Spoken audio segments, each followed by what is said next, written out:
Bruno Dias, deputado do PCP, aceitou o nosso convite para falar sobre este assunto. Muito obrigada, Bruno. Seja bem-vindo e boa noite. Boa noite, obrigado. Agarramos já esta peça. Está em conformidade com as normativas da União Europeia. Ainda assim o PCP não concorda?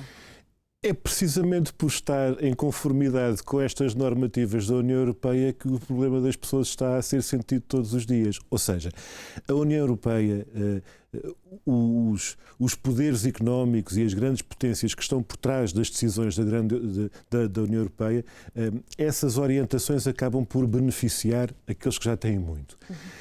O Orçamento do Estado cumpre tintim por tintim essas orientações. Aliás, nós hoje de manhã tivemos um debate com o Primeiro-Ministro na Assembleia da República e uma das críticas do PCP foi precisamente de, durante o debate do Orçamento na Assembleia, ainda o debate na especialidade não tinha terminado e já tínhamos a indicação prévia a esta que acabámos de ter agora a notícia, já na altura havia uma espécie de leitura preliminar do ECOFIN, portanto, da Comissão Europeia e do Conselho Europeu, a dizer que estava aprovado a proposta que o Governo apresentava. Portanto, nós agora podíamos entreter, a discutir e a votar que a União Europeia já aprovava.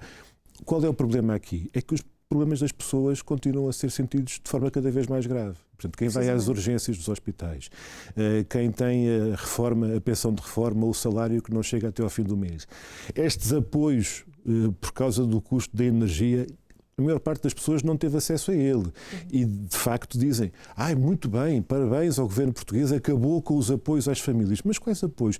As famílias, muitas delas, continuam a sentir na pele as dificuldades para pagar a conta da luz, para pagar o conjunto das despesas no supermercado, etc. E por isso o que nós dizemos é, se existe este brilharete junto da União Europeia, esta boa imagem que o governo português tem com as contas públicas, etc., e tanto falam em contas certas, a nossa pergunta é muito simples. Contas certas para quem?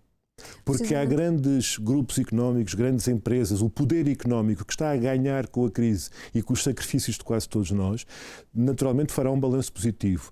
Esses podem gabar-se de ter contas certas. Agora, o reformado, o trabalhador, o jovem que olha para o fim do mês e está a fazer contas à vida, esse não tem contas certas e por isso é que é a nossa preocupação. E dizemos, este Orçamento do Estado pode ser muito bom lá para os senhores em Bruxelas, pode ser muito bom para as grandes empresas, mas para a maioria do povo não é uma solução, é um problema. E aí é que está o nosso debate político. Precisamente, então porquê que acha que a União Europeia acha que é o melhor orçamento que poderia haver? Do meu ponto de vista, é porque a União Europeia tem um posicionamento político e um objetivo precisamente de servir e atender e colocar como prioritários os interesses das grandes potências, dos grandes grupos económicos que de facto estão a ganhar com tudo aquilo que se está a passar. Nós, os povos dos países que precisavam de outro tipo de política económica, de desenvolvimento, de soberania, e atender desde logo aos mais necessitados, acabam por ficar relegados para segundo plano e lá em Bruxelas, na Comissão Europeia, no Conselho Europeu, eles ficam todos muito contentes porque o dinheiro está a ir para onde eles querem que vá, mas não está, do nosso ponto de vista, a ir para onde era preciso, para as pessoas, para a vida real do problema da população. Bruno, várias propostas foram apresentadas pela oposição, várias propostas foram aprovadas, mas ainda assim não responde às dificuldades do nosso país, o orçamento. É isso mesmo. O Governo gaba-se de ter um conjunto de propostas que foi buscar no sentido de aprovar e que ficassem no orçamento. Qual é o problema aqui? O problema é que o orçamento é uma lei e depois tem um conjunto de quadros com transferências de verbas, não é? E diz, na saúde vamos gastar esta verba, na educação vamos gastar aquela verba. Depois tudo aquilo é discriminado e há, por outro lado, um conjunto dos artigos da lei do orçamento e cada partido apresenta propostas às centenas, no nosso caso foram mesmo centenas de propostas. Agora a questão é, as questões de fundo, que têm a ver, por exemplo, falávamos da energia, do preço, os custos que as pessoas pagam para a conta da luz. Que o Ministro da Economia, entretanto, já disse que face a esta guerra de Israel, que muito provavelmente o preço irá aumentar. Esse é um problema. Quando nós vemos que não apenas ao nível dos combustíveis. Há quem esteja, de facto, a ganhar muito com esta especulação toda. É o que nós dizemos. Já no caso do leste da Europa, naquela tragédia da Ucrânia, havia quem estivesse a aproveitar-se com aquelas situações e com o impacto da guerra. E há muito lucro. Sempre foi assim. Nas guerras mundiais, ao longo da história, a guerra sempre foi uma oportunidade para alguns ganharem muito dinheiro. E agora está a acontecer outra vez. Qual é o problema? É que ainda assim, do ponto de vista do Estado, nós não vamos pôr tudo no mesmo plano, não é? E então o Estado tem que ser pessoa de bem e tem que atender às necessidades das pessoas. Nós não concordamos que continue a ter a taxa máxima do IVA para a energia como se fosse um artigo de luxo. E, portanto, nós propusemos outra vez que reduzissem, por exemplo, o IVA da energia para que as pessoas aí pudessem ter um impacto concreto nas suas vidas. Se existe essa folga orçamental, se existem essas contas que eles tanto elogiam, então podia ser a favor das pessoas. Assim como o orçamento do Estado, que devia servir não para alimentar os negócios dos grupos económicos, por exemplo, na saúde. Há 8 mil milhões de euros. Eu acho que se perguntássemos a cada um dos nossos telespectadores quanto é que é 8 mil milhões de euros, é um valor quase incalculável, mas é o dinheiro que está a sair, quase metade do orçamento da saúde, do Serviço Nacional de Saúde Público, que é transferido para os negócios dos grupos económicos privados da saúde. E então nós dizemos que estava ali a possibilidade de garantir condições de trabalho aos profissionais de saúde, não é só aos médicos, aos enfermeiros, aos auxiliares, a todas as pessoas que no Serviço Nacional de Saúde dão o seu melhor e que tanta falta fazem para contratar novas pessoas, para lhes garantir condições de trabalho. E aí essa proposta não foi aprovada, infelizmente. Como não foi aprovada, eu vou já calar-me, isto depois é muita coisa para dizer, mas um problema que nós sentimos muito no nosso país e que nós acompanhamos com muita preocupação é a questão da habitação. Os jovens precisam de casa para ter a sua vida. Há muitas pessoas, até pessoas de mais idade, que estão a ser mandadas embora das casas onde sempre viveram porque o contrato acabou e agora vai ser tudo diferente e a renda vai aumentar para o dobro ou para o triplo. Nós dizemos, não há falta de casas, há falta de casas que as pessoas possam pagar, porque a especulação está a aumentar muito. Então o que é que nós dizemos? A lei, aqueles artigos do orçamento, podiam e deviam incluir um conjunto de normas para proteger os inquilinos. Por exemplo, não pode haver agora assim. Não foi isso que o Governo adotou? O Governo, PS, o PSD, a Iniciativa Liberal e o Chega juntaram-se todos, votaram contra, a proposta não avançou. Mas os problemas continuam aí. É como eu digo, lá em Bruxelas, na Comissão Europeia, podem ficar muito contentes, mas as pessoas na sua vida do dia-a-dia, na vida real do nosso país, os problemas estão aí para serem enfrentados e é uma urgência que nós demos uma resposta a esses problemas. Mas já face às vagas, o PCP conseguiu ver aprovado a abertura de algumas vagas para pré-escolar. Sim, essa era uma batalha muito também outra forte batalha muito forte e ao muito longo antiga. dos anos, exatamente. Eu ainda me lembro, por exemplo, as vagas nas creches para o pré-escolar, as creches públicas, o contrato, digamos, que o Estado devia fazer no sentido de que as nossas crianças pudessem ter esse apoio e as famílias, que é um apoio tão importante. Ainda me recordo dos manuais escolares, quando nós propunhamos que houvesse em Portugal manuais escolares gratuitos. Só faltou mandarem-nos internar, mandar uma ambulância para nos levar internados, porque não era possível estar agora a falar em manuais escolares gratuitos. Mas aproveitando esse parênteses, porquê que acha isso? Porque vendo o cenário de fora, livros escolares seria, dito mesmo a sério, seria perfeito então para as nossas crianças portuguesas. Porquê que acha que o Governo não vai por esse andar? Durante muito tempo diziam que era completamente impossível e, como eu digo na brincadeira, só faltou mandarem-nos levar internados. Depois, quando eles não tiveram maioria absoluta, o PS não tinha maioria absoluta e precisava destes partidos, como o PCP, para aprovar, lá está, o orçamento e outras leis, e então nós dizíamos, então contam connosco, mas é num sentido de uma política a favor do povo, não é a favor dos mesmos de sempre. Então, foi possível aprovar a gratuitidade dos manuais escolares. Foi possível aprovar as creches gratuitas. O problema foi uma dificuldade para os convencer. E a dificuldade para os convencer a pôr em prática essas medidas passou por coisas deste género. Ok, os manuais são gratuitos, mas os cadernos para os exercícios não são. E os manuais têm que ser devolvidos no fim do ano, sem nenhuma dobra, sem nenhum risco de lápis. O meu filho teve que pagar outra vez tudo junto, porque havia lá uma parte em que o livro estava aberto e dobrado. Isto é mesmo para não deixar as coisas acontecerem. Portanto, se houver boa vontade, se houver empenhamento, vontade política de resolver os problemas, seja na educação, seja no serviço às nossas crianças, seja na saúde, seja na habitação, é possível enfrentar problemas, e aquilo que, como dizia o Nelson Mandela, tudo parece impossível até ser feito. E então aquilo que durante tantos anos nos diziam que era impossível e que depois numa certa, e aqui é que é a chave da questão, numa certa correlação de forças, quando eles não têm a faca e o queijo na mão, quando eles não têm a força toda e a maioria absoluta, foi possível aprovar certas coisas muito importantes para as pessoas.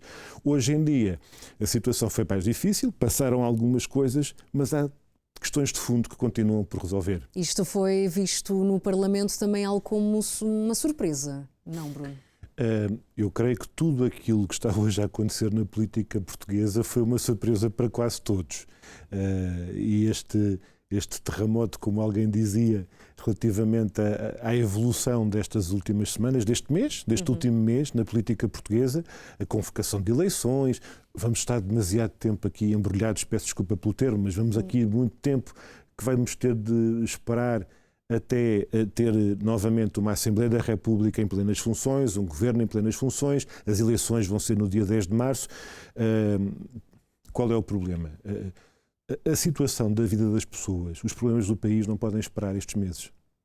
Portanto, os casos concretos das nossas vidas são a demonstração que estão à nossa frente, na saúde, na habitação, no poder de compra das pessoas, as dificuldades que tanta gente está a atravessar, vem confirmar a necessidade de que haja respostas imediatas, urgentes, verdadeiras. Mas ainda assim, antes de António Costa sair da cadeira, digamos, conseguiu aprovar o que queria. Aí é que está o problema, é que aquilo que queria e que aprovou não responde aos problemas mais concretos que o país está a enfrentar.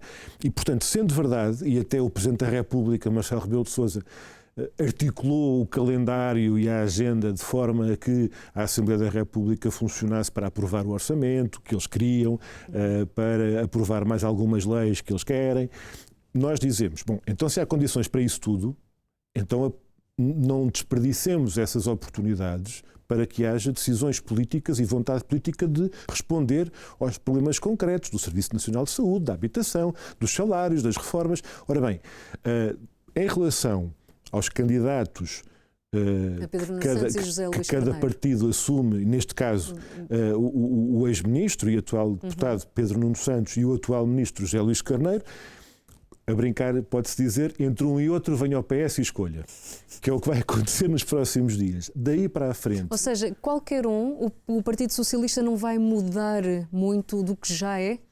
Essa é uma excelente questão. E é uma excelente questão, inclusive, para analisarmos a evolução do que foi o Partido Socialista e a evolução da política portuguesa nos últimos anos.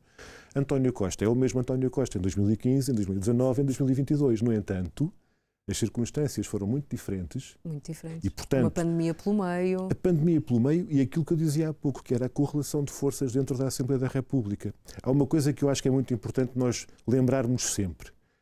Nós muitas vezes ouvimos falar em candidatos a primeiro-ministro, mas isso é por uma facilidade de expressão, porque na verdade as pessoas não votam para primeiro-ministro, votam para deputados. E as pessoas vão eleger 230 deputados.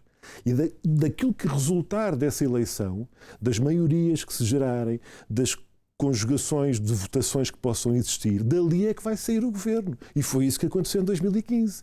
O meu camarada Jerónimo de Sousa, em 2015, em outubro, naquela noite em que toda a gente batia palmas ao PSD e ao CDS, o meu camarada Jerónimo de Sousa disse assim: o PS só não será governo se não quiser. E o Dr. António Costa ficou assim um bocado surpreendido com aquelas palavras. E lá vindas do Dr. Jerónimo de Sousa. Vindas do Jerónimo de Sousa e do PCP.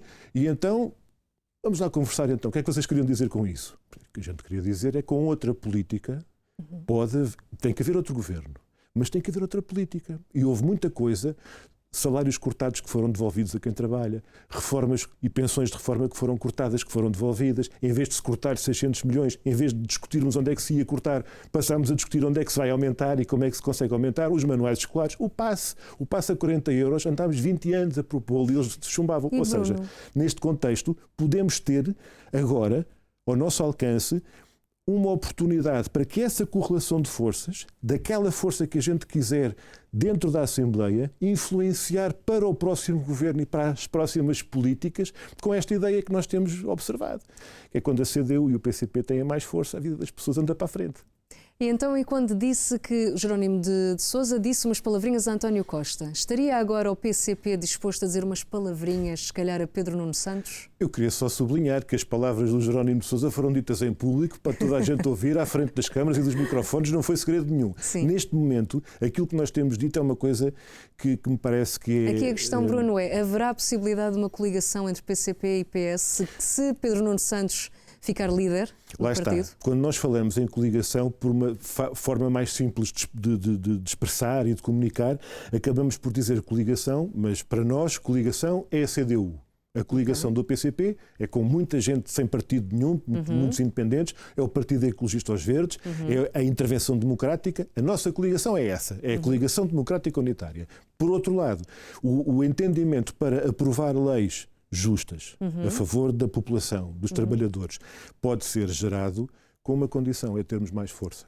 Que a experiência concreta do nosso país já veio demonstrar. Quando nós temos mais força, conseguimos influenciar de outra forma e a vida das pessoas andou para a frente. Quando nós tivemos menos força, o resultado foi estas dificuldades que as pessoas no seu dia-a-dia podem explicar melhor do que nós. E como é que o PCP vê em relação às sondagens? A descida para o 6º lugar, nos anos 80 era uma grande potência e agora desceram para 6º lugar? Nos anos 80 ninguém dizia que éramos uma grande potência. Diziam que íamos acabar, como diziam nos anos 70 e nos anos 60. E até houve quem dissesse não acabaram, que pois aí é que está. E agora também, há aquele escritor americano que era o Mark Twain que dizia que os boatos sobre a minha morte são muito exagerados, não é? Ora bem, eu sobre as sondagens, e agora pela primeira vez faço uma coisa que não costumo fazer, que é virar-me para as pessoas e dizer: sobre as sondagens, não se deixem enganar. Não se deixem intimidar pelas sondagens, porque as sondagens, mais do que um instrumento para medir a intenção de voto das pessoas, que já foram no passado, hoje em dia cada vez mais são um instrumento para influenciar o sentido de voto das pessoas. Nós tivemos recentemente, e naturalmente pronto, é mesmo assim, a vida da política nacional passa um bocado ao lado das questões mais concretas da vida da região autónoma da Madeira. Tivemos eleições na Madeira há poucos meses. E vamos ter agora eleições antecipadas nos Açores. Mas eu posso contar que os meus camaradas da Madeira, todo o santo dia, iam para os bairros, iam para as zonas altas, para as zonas onde mais ninguém vai, iam para as zonas mais pobres, iam falar com as pessoas, iam apontar problemas concretos das questões da saúde ao nível da região, do trabalho, as questões das pescas, falavam da vida concreta e o que é que encontravam como perguntas para ter que responder. Então diga lá como é que comenta as sondagens que dizem que os seus vão desaparecer. E os meus camaradas da Madeira dizem: sondagens? Não, a gente está aqui para falar das pescas, estamos aqui para falar do emprego das pessoas, dos salários, das condições de vida, da habitação. Mas todos os dias diziam que a CDU ia desaparecer porque era o que vinha nas sondagens. A CDU teve um reforço da votação muito grande. A CDU não aumentou ainda mais o número de mandatos e deputados. No Funchal praticamente duplicou a votação. E por isso, o nosso apelo mesmo, eu diria, a bem da democracia, a bem da verdade, é não nos deixemos iludir e enredar pela imagem, pela ideia, muitas vezes errada, que algumas pessoas, aproveitando sondagens, acabam por transmitir, porque o nosso foco não é a bolha mediática, não é percentagens e sondagens, é mesmo o dia-a-dia em que, na verdade, podemos falar e agir sobre a vida concreta das pessoas e então, propor medidas para enfrentar. O público, por exemplo, teve uma ideia errada quando, por exemplo, na guerra na Ucrânia, quando pediram um minuto de silêncio no Parlamento e o PCP não estava presente. Também foi alguma mensagem errada para fora? Vamos lá ver. Só para terminar, em relação às sondagens, queria só dizer uma última coisa. Não nos esqueçamos que nas últimas eleições para a Assembleia da República, e que, das quais resultou este último governo com maioria absoluta, na última semana, antes das eleições, anunciavam as sondagens um empate técnico entre o PS e o PSD. E houve muita gente que teve medo, porque vinha aí a extrema-direita, e então foram votar no PS e deram a maioria absoluta. Porquê? Porque as sondagens diziam aquilo. Portanto, por isso mesmo é que eu digo, sim, as sondagens são teste. As sondagens são um teste, mas às vezes um teste um bocadinho enviesado. Relativamente aos momentos simbólicos, como aquele que mencionou, olha, eu vou ter de partilhar isto consigo e vou partilhar com a Rita e com os nossos telespectadores. Uma vez um amigo meu, recentemente, um amigo meu palestiniano, perguntou-me assim: olha, pergunta aí quantos mortos vai ser preciso para vocês fazerem um minuto de silêncio pelos mortos palestinianos. Quantos mortos vai ser preciso na Palestina, em Gaza, para que façam aquilo que fizeram, projetar as cores da bandeira da Palestina no Parlamento? Ainda não o fizeram e nunca fizeram mais. Eu acho que é uma coisa que é muito importante, que é respeitando as vidas humanas todas. E é uma coisa que nós, na teoria, estamos sempre de acordo, que é a vida humana é sagrada e é de um lado ou do outro, de uma barricada, de um lado ou do outro, de um muro. Uma vida é sempre uma vida. Nós tivemos estas tragédias e temos, infelizmente, estas tragédias a acontecer, seja na Ucrânia, seja na Palestina. Infelizmente há muitos outros casos pelo mundo de que nós não falamos porque não entra na nossa agenda, digamos assim, mas há um aspecto que eu penso que é muito importante, que é, considerando se alguma coisa é sagrada, que seja de facto o respeito pela vida e pelos direitos das pessoas, nós olharmos de uma forma construtiva, de uma forma sincera e de uma forma verdadeira, com humanismo, esse tipo de problemas e o contributo que podemos dar para enfrentar esses problemas da forma pacífica, a resolução pacífica dos conflitos, uma solução política para os problemas. Não é uma solução militar. Eu estou mesmo convencido, e perguntei isto ao Dr. António Costa e ele não me desmentiu. Não há uma solução militar para a Ucrânia. Não há uma solução militar para a Palestina e para Israel. Terá de haver uma solução política, terá de haver um entendimento. E, portanto, não é com mais mísseis, não é com mais bombas, não é com mais balas que estas questões se vão resolver. Vai ser preciso solidariedade, vai ser preciso humanismo, e este valor da vida humana que vale tanto numa casa como noutra, de um lado da fronteira como no outro, esse tipo de consideração, não para nos atacarmos uns aos outros politicamente, que infelizmente aconteceu. E o meu partido foi injustamente atacado muitas vezes, como se estivéssemos ao serviço de não sei de quem. Não, nós estamos com a paz e a favor do valor da paz, e defendemos que a solução não pode ser mandar mais mísseis e mais bombas para os conflitos. Temos de intervir como um mundo, e já agora vou partilhar isto com a Rita e com os nossos telespectadores. Hoje mesmo nós demos a conhecer um apelo de vários deputados de vários partidos que assinaram, pegaram na caneta e assinaram, um apelo a dar força e a dar voz à posição da Assembleia Geral das Nações Unidas, para que haja mesmo um cessar-fogo que possa perdurar no tempo, que seja a porta aberta para uma solução política, para que se acabe com esta chacina de dezenas de milhares de mortos. Não tenho ideia que não houve nenhum conflito militar com tanta criança morta. Nem na Segunda Guerra Mundial, nem na Guerra do Vietnã houve tantos jornalistas mortos em tão pouco tempo como até agora. E por isso, quando nós dizemos que é preciso criar caminhos para a paz, eu creio que houve muita gente que nos atacou porque estávamos ao serviço de não sei de quem, mas estamos ao serviço da paz e do humanismo que precisamos tanto nestes tempos do nosso mundo. Ok, Bruno, muito obrigada por este tempinho e por ter respondido às nossas questões. E que volte sempre.